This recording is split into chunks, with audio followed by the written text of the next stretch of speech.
Bien, gracias Nicolás y gracias a amigos, por supuesto, a seguirnos en Diálogo Abierto. El día de hoy tenemos varios temas. ¿Cómo está, Ricardo? Buenas noches, Paula. Efectivamente, hablaremos de lo que está ocurriendo en el Congreso de la República, las reformas electorales, la situación también de la fiscal Patricia Benavides que involucra a parlamentarios.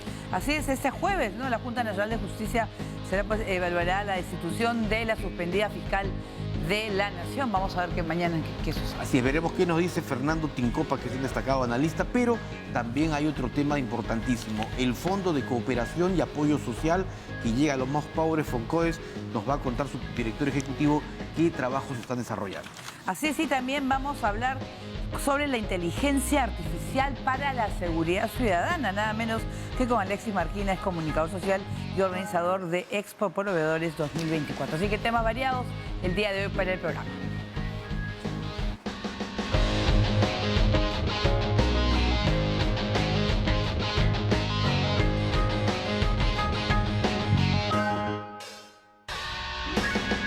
Básicamente respondiendo, digamos, a la alta votación que ha recibido esta norma, ¿no?, en el Congreso. Entonces vemos que no es oportuno en este caso sacar o demorar más la promulgación de esta norma, ¿no? Y los peritos analizan huellas de documentos cuestionados, analizan huellas de latentes que son obtenidas de casos de robo, de secuestro, de extorsiones, y también analizan las huellas pelmatoscópicas para la identificación de los recién nacidos. Nosotros hemos estimado, pero hasta ahora no hemos recibido ninguna solicitud, entre 2.000 y 3.000 profesores que tienen título de profesores y que no participaron en el momento, en el 2014, en la integración de la carrera pública magisterial. Entonces nosotros estamos reparando de manera conjunta, reconociendo también que esa experiencia de esos profesores es importante para nuestra educación.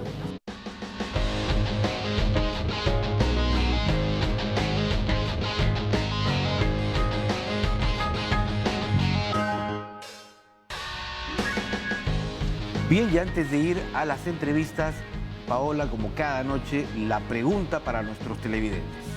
Así es, una pregunta nos puede enviar su respuesta por audio.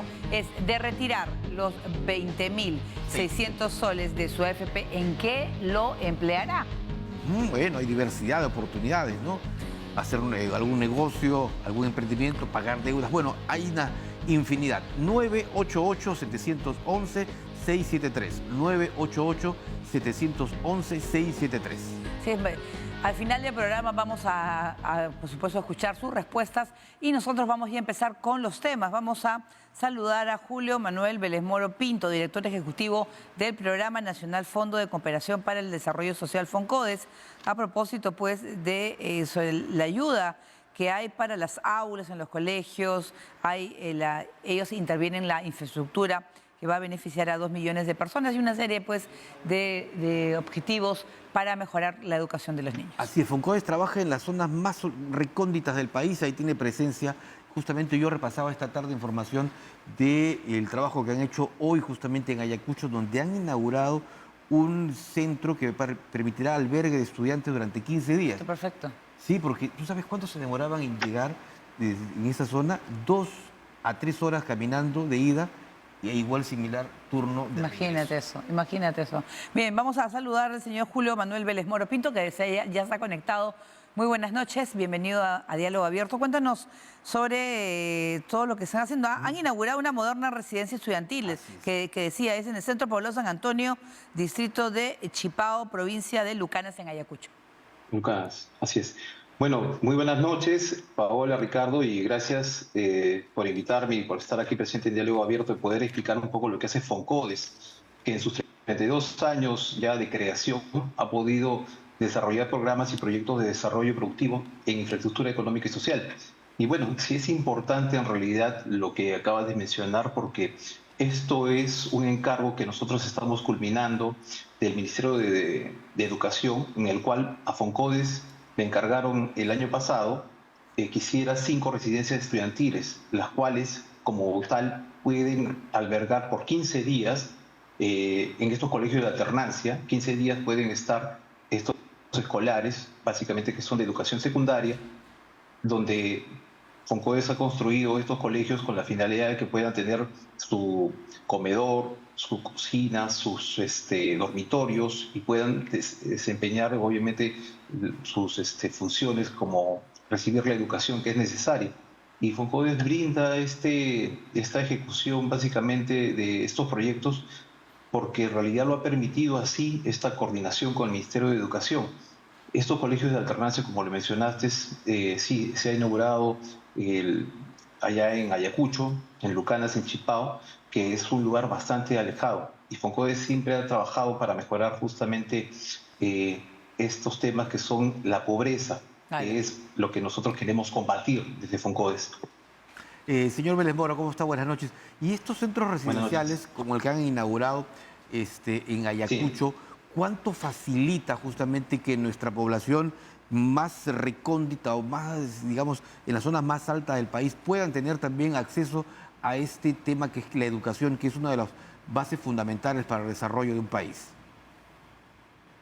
Bueno, como nosotros hemos culminado básicamente este encargo especial, porque nuestros programas, digamos, que tenemos, y si me permites también voy a poder desarrollarlos un poco para comentarles, las residencias estudiantiles ya las culminamos y estamos entregándolas para que puedan empezar y tener una educación, digamos, en una infraestructura de calidad como la merecen, ¿no? Sí es cierto lo que tú comentabas, en Chipao, en Andahuaylillas, también en Cusco son 2 residencias estudiantiles, en Piura, en Catacaos es una, en Arequipa también tenemos una, en la parte de Castilla, y la que acabas de mencionar en Ayacucho, en Lucanas, Chipao, son lugares que son bastante alejados y donde existe pobreza extrema.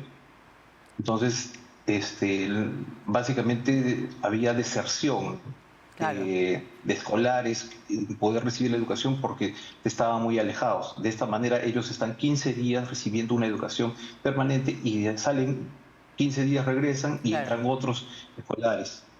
Sí, Paola. No, claro, y además que le dan la oportunidad para que puedan concentrarse en su educación, porque al final, como contaba Ricardo, pasar tantas horas, van a pie, ¿no es cierto? Es un desgaste y son chicos pues, que deberían estar estudiando. Yo quería preguntarle sobre la intervención también en infraestructura que tienen previsto y que va a beneficiar, lo había declarado el ministro Julio de Martini, a 2 millones de personas. Sí, bueno, el Poder Ejecutivo aprobó una norma importante para poder intervenir en más de 7.000 centros poblados. Con esto se busca beneficiar básicamente a 600 distritos y beneficiar a 2 millones de personas. Como sabemos, Foncodes está retomando nuevamente estas funciones para poder llevar infraestructura social a los lugares más alejados de pobreza extrema, ¿no? Centros poblados que en realidad se encuentran muy, muy al interior de nuestro país y que estas obras de infraestructuras son necesarias porque permiten básicamente para que, por ejemplo, la agricultura familiar pueda tener una mejora en la producción, ¿no? Para que básicamente pueda dar esta protección social que es fundamental para ellos. A veces ocurre que nuestros pueblos no pueden, digamos, crecer porque finalmente no se le da el apoyo necesario. Entonces, con infraestructura social nosotros vamos a poder, de aquí al 2030, tener obras que sean fundamentales para ellos, ¿no? Tanto en educación, tanto en el tema de agricultura, en transporte, porque vamos a construir caminos carrozables, vamos a hacer también intervenir en agricultura y obviamente también es importante poder realizar IOAR en los centros educativos, es decir, vamos a mejorar o construir nuevos colegios que también son necesarios para las zonas más alejadas, ¿no? Y es donde Foncodes en realidad, en estos hogares rurales y en extrema pobreza, es donde apoya a estas personas. Claro, hay otro aspecto que también he notado leyendo un poco el trabajo que está desarrollando Foncodes y está relacionado a las vías de acceso, de salida. Claro, no son grandes autopistas, pero son trochas carrozables que permiten justamente a los hombres y mujeres del campo poder sacar sus productos, intercambiarlos, esta suerte de trueques, o llevarlos a comercializarlos. Correcto, es verdad. Mira, nosotros tenemos un programa que se llama Haku Wiñay, que su traducción del quechua es Vamos a Crecer. Este programa de Haku Viñay nosotros fortalecemos estos emprendimientos y generamos oportunidades económicas que sean sostenibles. A través de Haku Viñay lo que nosotros realizamos es el acompañamiento por 3 años y más o menos la inversión que realizamos con Haku Viñay es de 224 millones al año para poder invertir justamente en estos lugares alejados, en estos centros poblados. ¿Y qué es lo que ocurría? Como tú lo mencionas, ¿no? A veces estos emprendimientos en realidad no podían sacar sus productos hacia el mercado local más cercano, donde podían ofertarlo. ¿Por qué? Porque no tenían justamente la construcción de vías carrozables, caminos de herradura, vías peatonales que eran muy importantes para estos pueblos. Y bueno, Foncodes en realidad como una suerte de paquete va a poder realizarlo, obviamente teniendo a esta población que pueda acceder de una manera más rápida, ¿no? Ahora, por ejemplo, nosotros tenemos nos han dado 100 millones para poder hacer el mantenimiento a través de un decreto de urgencia, un mantenimiento de las vías. Y esto en realidad es algo que sí se necesita y que Foncodes va a poder realizar 165 núcleos ejecutores que van a poder beneficiar a los distritos más alejados, ¿no? Obviamente siempre considerando que se encuentren con una población igual a 2.000 habitantes y bueno,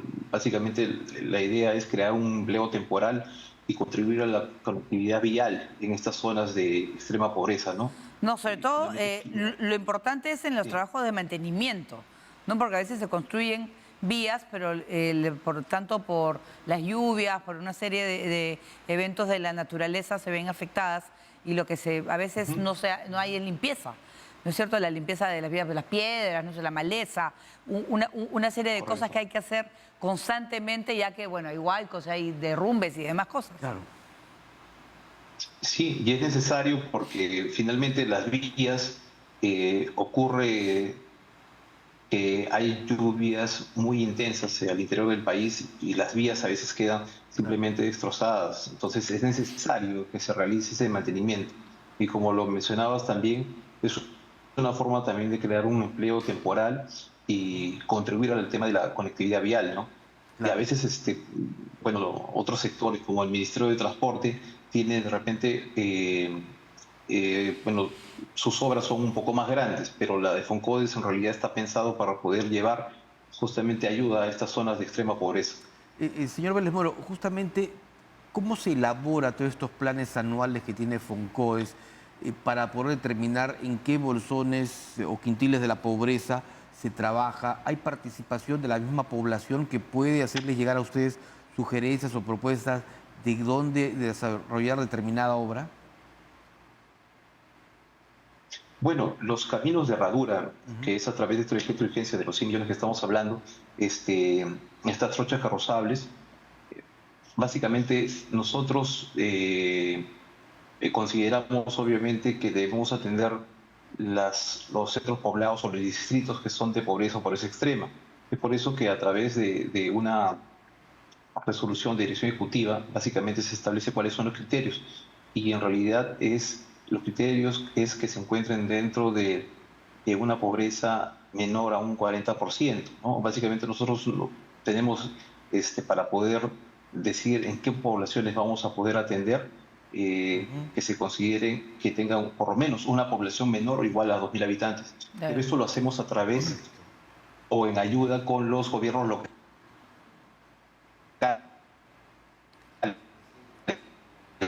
Los que básicamente prestarlo. No, claro, ¿no? Sobre todo poblaciones de 2.000, ¿no es cierto? Así es, que son poblaciones en donde hay poca cantidad de habitantes, pero hay necesidades que son muy vitales para el desarrollo de ellos. Claro, porque se pueden aislar, ¿no es cierto? Una veces no se queda hay un movimiento telúrico o hay una serie o un derrumbe, afecta y se ven por supuesto aislados. Cuéntanos también, pero claro, ¿hay zonas que les preocupa a ustedes que requieren esa ayuda inmediata? Bueno, nosotros consideramos en realidad, como te decía, los criterios que el nivel de pobreza, el ranking de pobreza que establece el INEI, donde básicamente también nos indica cuáles son los centros poblados que tienen mayor pobreza y los cuales necesitan atender. Bueno, como es puntual la medida, este mantenimiento va a ser para este año, pero lo que estaba hablando y que lo que me estaba comentando en un comienzo, esta medida de los 100 millones para el mantenimiento acaba este año, pero lo que nosotros tenemos, y que es básicamente algo más grande, es lo que vamos a poder intervenir en los 7.000 centros poblados, pero para eso estamos buscando a través de un proyecto de ley que se pueda dar los recursos necesarios para poder atender. Bueno, nuestro ministro nos ha encargado básicamente poder preparar el pedido con la norma y la propuesta para solicitar ante el MEF, porque tenemos la norma, tenemos las facultades, pero faltarían los recursos y en esa etapa estamos ahorita. Perfecto. Muchísimas gracias al director ejecutivo de Foncodes, don Julio Manuel Vélez Moro Pinto, quien ha conversado esta noche con nosotros, hablándonos justamente no solo del aniversario de la institución, sino de los trabajos más importantes. Gracias. Muchas gracias, Paola. Gracias, Ricardo. Muy amable. Muy bien, vamos a hacer una pausa, pero vamos a regresar también con otros temas muy interesantes para usted. Y bueno, el tema del Congreso y también temas, las reformas electorales y también esta evaluación que va a hacer la Junta Nacional de Justicia, una posible destitución de la suspendida fiscal Patricia Benavides. Con eso y más, retornamos.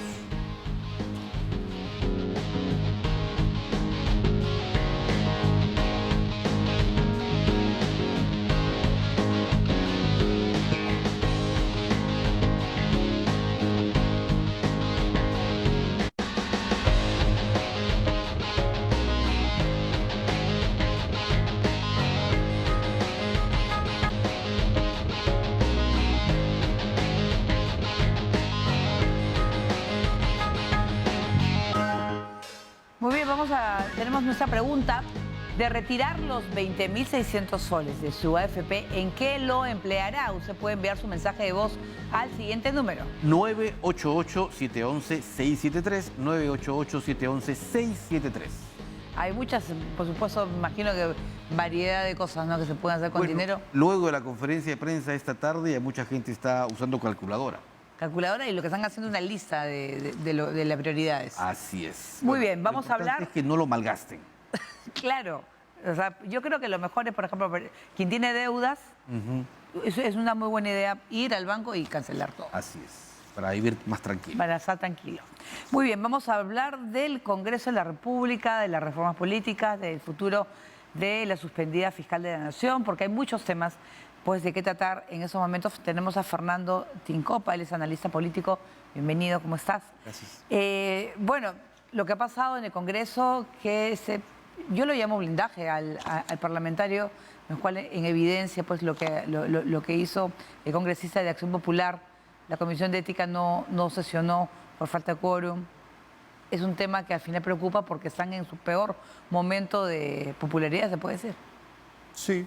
En situaciones normales ese tipo de escándalos sería tan grave que lo que generaría es una presión fuerte hacia los propios congresistas para que de manera colectiva sancionen al compañero en cuestión. Lo que sucede acá es que han habido tantos escándalos y son tan recurrentes que se ha elevado un poco el nivel de tolerancia hacia el escándalo político de parte de, en general, toda la sociedad.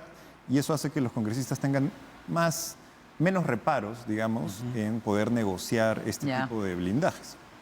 Estamos hablando casi de una normalización que se está respecto a estos casos de bochasueldo, ahora de parlamentarios que están utilizando recursos del Estado para formar sus partidos políticos.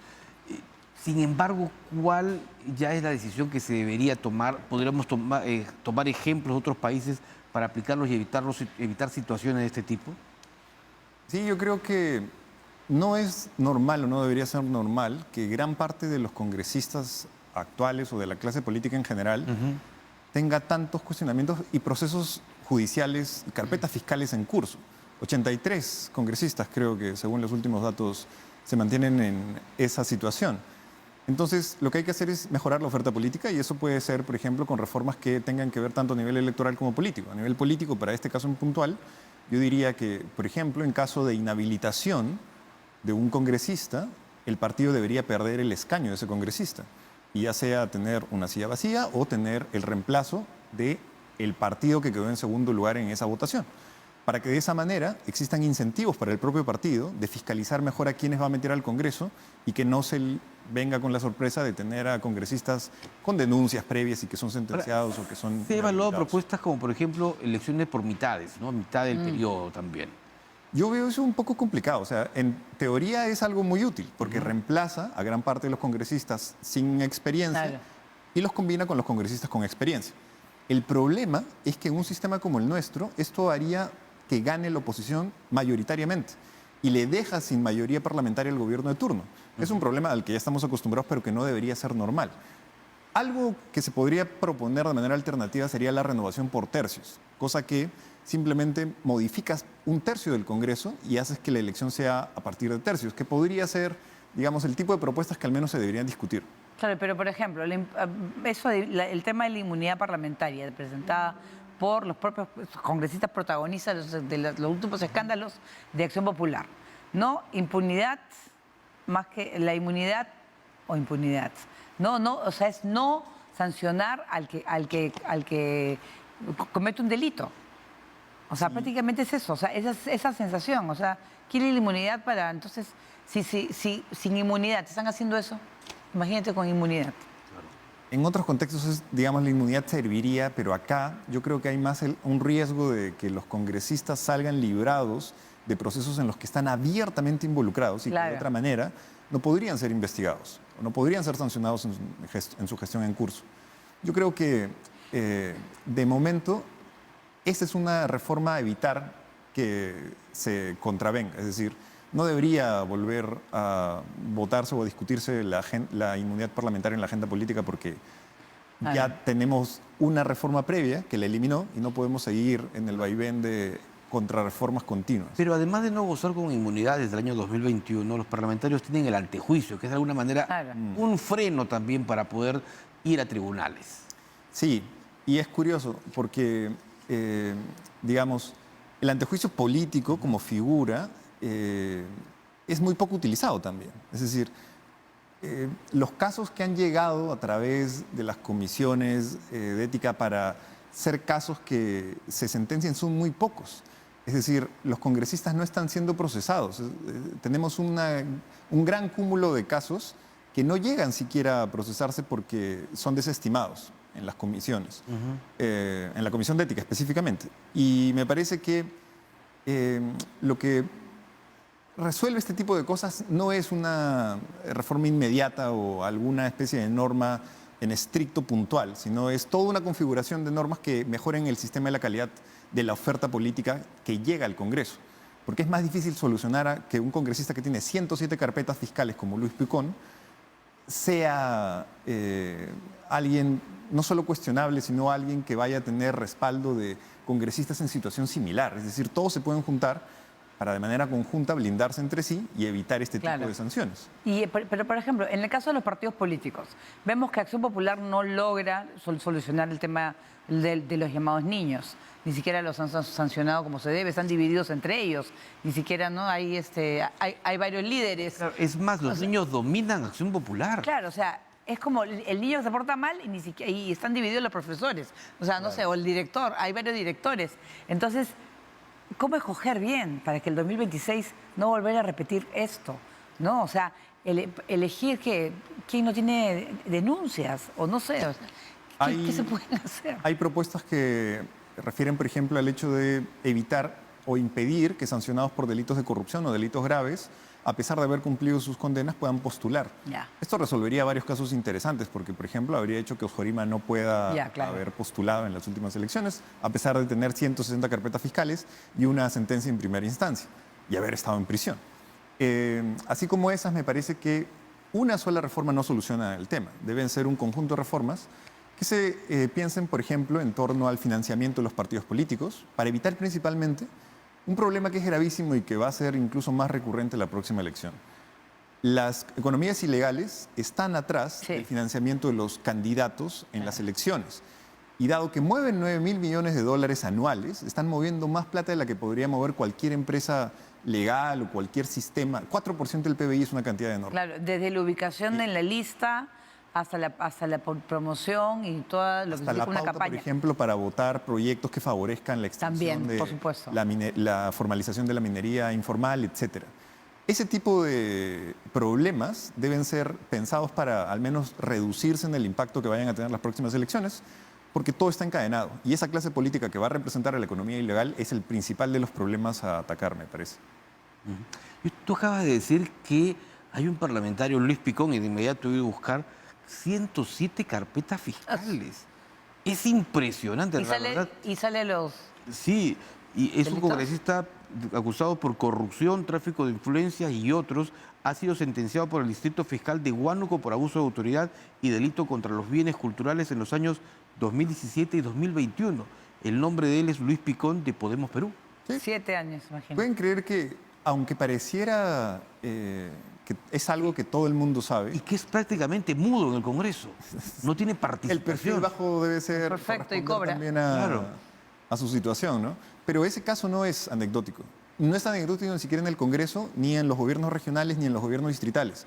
Nosotros veíamos, por ejemplo, que en las elecciones del 2022 habían candidatos a municipalidades que habían sido sentenciados por delitos tan graves como homicidio y que tenían denuncias, entre las que más figuraban era por lesiones graves, por violencia familiar, por sentencias por malversación de fondos, abuso de autoridad, y eran candidatos que tenían una participación recurrente en la política. Habían comenzado como regidores, tenían, digamos, el espectro del recorrido suficiente para manejarse a nivel regional. Antecedentes penales, parecía que estabas leyendo el Claro. INPE. No eran candidatos al Congreso. O sea ¿Y que- el ciudadano cómo los elige?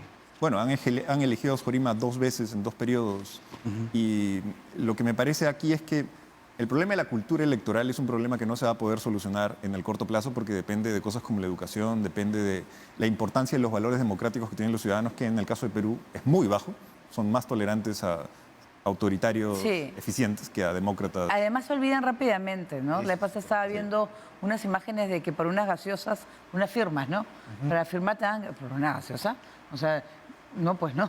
Yo he visto en los partidos de la selección peruana, en los exteriores del Estadio Nacional, gente que entregaba gaseosas a cambio de una firma previo al partido. Eso expresa un poco el bajo nivel de relevancia que tiene, digamos, o de vinculación directa con los intereses del ciudadano que tiene la clase política. Porque si el ciudadano cree que haga lo que haga el político de turno, mi beneficio personal está en función de mis capacidades o mi motivación para salir adelante, como evidenciaba una encuesta que decía, por ejemplo, que el 75% de la gente cree que salir adelante depende exclusivamente de ellos mismos, de su motivación y de Ya. su capacidad para salir adelante, de su empeño. Y no del sistema político, no del sistema económico, no de la situación general. Mientras esa desvinculación sigue existiendo, me parece que la gente va a tender a desinteresarse por estos temas. Yo solo agrego un dato. Sí. El segundo parlamentario con más investigaciones es el presidente del Congreso. Increíble. ¿Cuántos tiene? 53 denuncias en el Ministerio Público desde 2001 y el parlamentario, claro, el presidente lo ha negado, ¿no? Ha dicho, pero finalmente cuando se hace la estadística y se logra establecer el número digamos, de denuncias o carpetas fiscales que tiene abierta el Ministerio Público. Sí, esa cifra incluso habría que actualizarla porque puede haber incrementado debido a que en los últimos meses también se han abierto varios nuevos casos. Hace poco... Bueno, acaba de acudir él ayer al tribunal, al Ministerio Público, justamente Efectivamente. por el caso Troll y el caso de la fiscal Benavides. O sea, tenemos 2 más. Exacto. Y hay muchos que se van a sumar porque que están en procesos de investigación, todavía no se inician o no se establecen las denuncias, y a mí me parece que mientras el problema sea específicamente de la oferta política, estos casos van a tender a ser tan populares que se normalice la sensación de que como son tantos, no se puede poner foco sobre uno solo y nadie asuma el costo político de sus propios juicios, sentencias o involucramientos judiciales. Pero para cualquier trabajo te piden antecedentes penales y no te contratan. Efectivamente. ¿No es cierto? Para un trabajo sencillo, se Entre puede los decir. requisitos está siempre. Siempre. Entonces yo te digo, Antecedentes penales, antecedentes ahora hasta de comisarías, no se hacer referencias, ¿no? Y todo Alguna eso. vez, cuando Antecedentes debatíamos- policiales, Sí. penales y policiales. A mí me resulta lógico, pero alguna vez cuando debatíamos, el argumento más, digamos, razonable en contra para discutir si se deben o no prohibir a los candidatos con sentencias postular era que aquellos que ya cumplieron su sentencia deben ser reincorporados a la sociedad y que aquellos que están en proceso de juicio o aquellos que tienen un montón de carpetas fiscales por delitos de corrupción no deberían ser impedidos, porque es el derecho legítimo de la presunción de inocencia. Yo creo que es correcto ponderar dos derechos aquí. El derecho del candidato político a participar en política a pesar de las sospechas que pueda tener por las denuncias en curso, y el derecho de los ciudadanos a tener la posibilidad de evitarse potencialmente candidatos corruptos que asuman cargos públicos. Y en ese caso me parece que es más útil beneficiar el derecho de los ciudadanos a tener gobernantes de calidad y sin potenciales involucramientos nocivos que se evidencien una vez que ya asumió el cargo. Ese es el riesgo más importante. ¿Y cómo ves mañana se evalúa la destitución de la suspendida fiscal Patricia Benavides? ¿Cómo ves la posibilidad? Es un escenario complejo. Me parece que, en resumen, yo creo que debido a que existe una demanda competencial en el Tribunal Constitucional en torno a si es que Inés Tello y Aldo Vázquez tenían o tienen las competencias junto con la Junta para inhabilitar, y si es que les corresponde debido a la inhabilitación que el Congreso también les ha generado a ellos dos, esta Junta no debería decidir en este momento hasta que el tribunal se pronuncie al respecto, para al menos legitimar un poco más la decisión que puedan tomar. Porque si no, lo que a todas luces parecería ser es que están apresurando un poco la decisión antes de que el tribunal decida. Y para seguir al menos los procedimientos, esto debería esperar a la decisión final del tribunal. Bien, muchísimas gracias pues a Fernando Tincopa, es analista político. Bueno, no, gracias muchas gracias por todos esos temas interesantes, ¿no? Y sobre todo las cifras que hemos recordado hoy. Bueno, denuncias que el de la ciento y algo, ya el campeón. Sí, de todo. Vamos a hacer una pausa, gracias a Fernando. Gracias. Volvemos con Alexis Marquina, comunicador social y organizador de Expo Proveedores 2024. Vamos a hablar de la inteligencia artificial. Volvemos.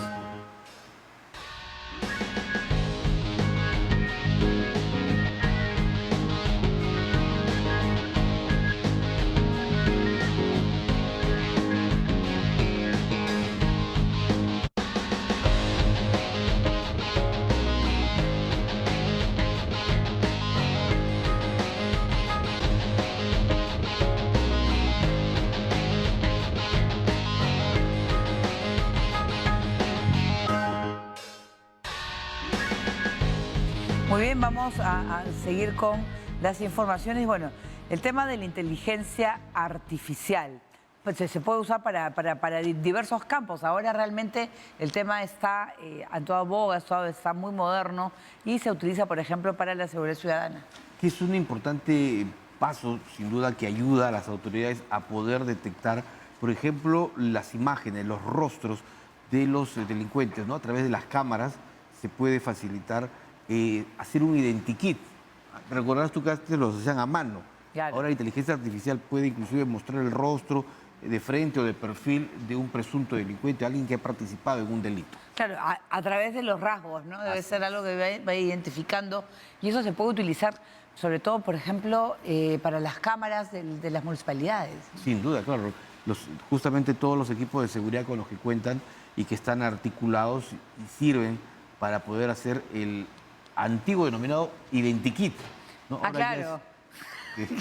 Que era una frase que cuando éramos reporteros se mencionaba con mucha frecuencia, ¿no? El identikit. Pero no fallaba el identikit, ¿no? Claro. Se parecía bastante, ¿eh? Así es. Pero era, digamos, hecho por parte de los peritos de la policía a mano, ¿no? Con carbón lo establecían y ahí iban logrando poder dar con los principales rasgos físicos de los delincuentes. Muy bien, ya tenemos a Alexis Marquina, que es comunicador social y organizador de Expo Proveedores 2024, para que nos cuente esta exposición que se realiza en junio, ¿no? Del 2025 también. Hay la inteligencia artificial para la seguridad ciudadana. Hay varios temas, pero cuéntanos un poco sobre Expo Proveedores. Buenas noches, Ricardo, Paola, gracias por la invitación. ¿Cómo está? Bueno, Expo Proveedores es una feria que nació en el año 2015, que la hacemos ya en su cuarta edición, la hacemos cada 4 años, pero a partir de este año, a raíz del éxito del año 2023, hemos decidido hacerla todos los años, ¿no? Y básicamente es presentar tanto a los gobiernos locales, regionales y más de 3.500 entidades del Estado, que son El gobierno, como sabrán, es el mayor comprador de bienes y servicios. Durante este año tenemos un presupuesto de más de 1.500 millones para lo que es compra de bienes y servicios. Y la idea es presentar las últimas tecnologías en diferentes rubros, ¿no? Agro, transporte, seguridad, como ya ustedes lo están mencionando, tecnología, salud, entre otros. Ahí también hacemos un encuentro de gobiernos locales y de gobiernos regionales. Entonces es un mega evento que no se va a llevar en junio, sino en mayo. Va a ser del 15 al 17 de mayo en el Centro de Exposiciones del Jockey. Correcto. Señor Barquira, ¿y cómo las autoridades municipales o regionales pueden tener acceso a este evento y a poder justamente conocer lo último en los diferentes rubros? Sí, nosotros a través de diferentes cámaras, asociaciones, tanto de redes municipales y asociaciones de gobiernos regionales, los estamos ya invitando. Tenemos actualmente ya participando con stand 15 gobiernos regionales, quienes participan tanto con sus áreas usuarias, también como sus principales importadores o pequeñas MIPES, las cuales van a mostrar sus productos en esta área, y tenemos ya 60 gobiernos locales participando también con stand, y lo estamos convocando a través de estas asociaciones. ¿Y por qué es importante que los gobiernos locales y los gobiernos regionales participen? Y bueno, las entidades del Estado compradoras en general. Ahí vamos a tener un espacio con mesas de trabajo donde van a poder intercambiar ideas, van a poder presentar sus proyectos ante más de 30 entidades o direcciones de los ministerios financiadoras de proyectos, y también cooperación técnica internacional. Vemos casi todos los días, a diario, los alcaldes y gobernadores vienen a Lima en busca de financiamiento, y es bien complicado y es bien difícil de que los ministerios pues puedan atenderlos de manera masiva. Son más de 1.860 gobiernos locales que tenemos a nivel nacional, y la idea es, desde el año pasado, plantear un espacio, una plataforma donde ellos puedan de manera directa contactar durante 3 días y durante 7 horas, que es lo que dura la feria por día, del 15 al 17 de mayo en el Jockey. Esa es un poco la temática de la feria. Claro. Que ellos puedan tener un contacto directo con ellos y también con proveedores, y puedan pues, ver las últimas tecnologías en diferentes rubros, ¿no? No, claro, y además en el tema no solamente de seguridad ciudadana, ¿qué otros rubros se puede ver? Porque ahora la inteligencia artificial está en todos los campos. Sí, sobre todo aplicada a la seguridad ciudadana. Vamos a tener un espacio que vamos a hablar sobre la inteligencia artificial en seguridad ciudadana. En el mundo, más del 50% de habitantes ya viven en Smart City. El Perú está yendo hacia eso.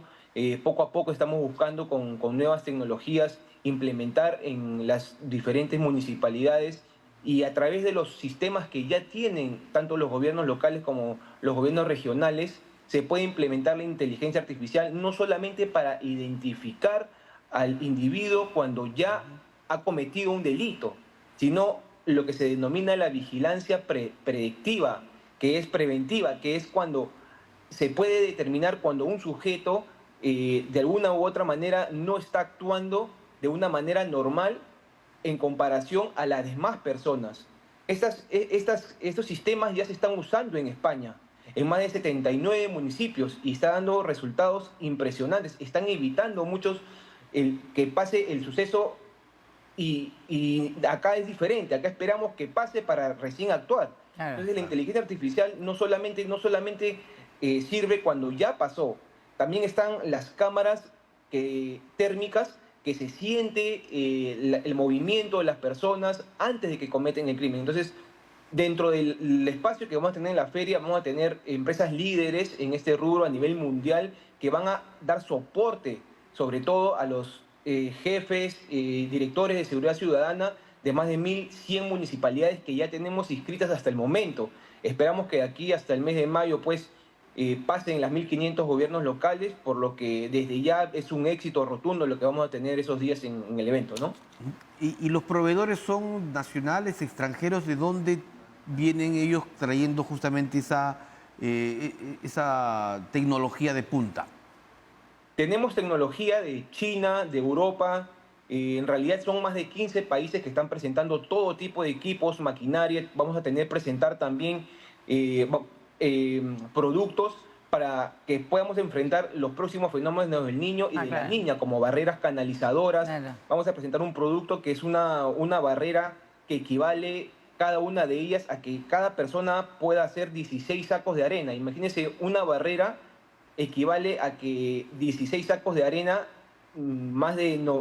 casi 800 kilos en una barrera que la puedes colocar en 10 segundos. Esa tecnología la vamos a presentar en la feria. Plantas de tratamiento también, con paneles solares, maquinaria de última tecnología en lo que es agro, transporte. Entonces, es una oportunidad muy buena para que puedan comprar de manera sostenible y a lo largo del tiempo en una única plataforma que se hace una vez al año, desde el año pasado ya en el Jockey, y agradecemos desde ya la presencia de más de 1.100 empresas que están formando parte en esta edición del 2024. No, claro, y además la idea es ir modernizando también, ¿no?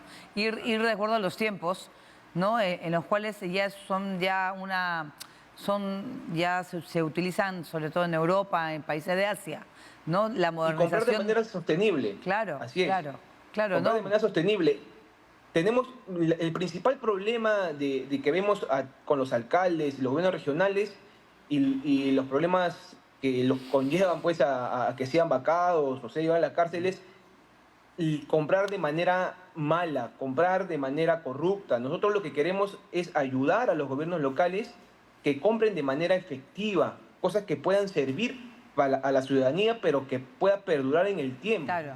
Ahí vamos a tener la presencia de OCE, de Perú Compras, de Contraloría. Vamos a hacer un foro netamente para los operadores logísticos de las entidades del Estado, que son más de 18.000, quienes forman parte de la cadena de compras para que ellos hagan sus compras bien, que no tengan problemas, así como también para que los pequeños empresarios vean al Estado como un posible comprador. Ya venderle al gobierno no es como era antes, que a veces decían no, que tenemos problemas para venderle. Ahora se puede vender de manera efectiva, y eso es lo que queremos presentar también en esta edición del 2024. Bien, muchísimas gracias pues Alexis Marquina, comunicador social y organizador de Expo Pobladores 2024. Gracias por estar en Diálogo Abierto. Así es. Muchas gracias. Momento de ir a una pausa y retornamos con lo último, los resultados justamente de lo que dicen nuestros televidentes.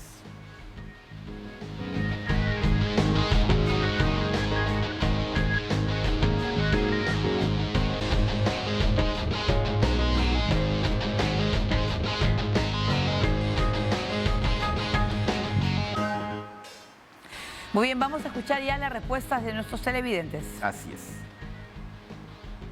Mi nombre es Ana Jiménez y cuando pueda retirar el dinero de la AFP, lo primero que haría es invertir ese dinero en algún emprendimiento, un negocio que me pueda ayudar a tener ingresos para mi hogar. Perfecto. Hola, soy Carlos Romero y lo que yo haría apenas retire mi AFP es abrir un negocio de estampado de polos y me enfocaría en Gamarra, porque en Gamarra es el lugar donde muchos emprendedores empiezan de esa manera, con estampado de polos, y es lo que suele dar bastante. Buenas noches, mi nombre es Carla Miranda y cuando me den el dinero de la AFP pienso pagar la hipoteca de mi casa. Ah, bien. Muy bien, bueno, vemos que por lo menos la última han ido a pagar. Sí. No, es una manera pues de ir amortiguando y pagar deudas. Sobre todo ese es un buen consejo para todo. Bien. Una casa, un departamento vital. Y tranquilidad. Así es. Tranquilidad, bien. Muchísimas gracias por acompañarnos el día de hoy. Buenas noches. Buenas noches.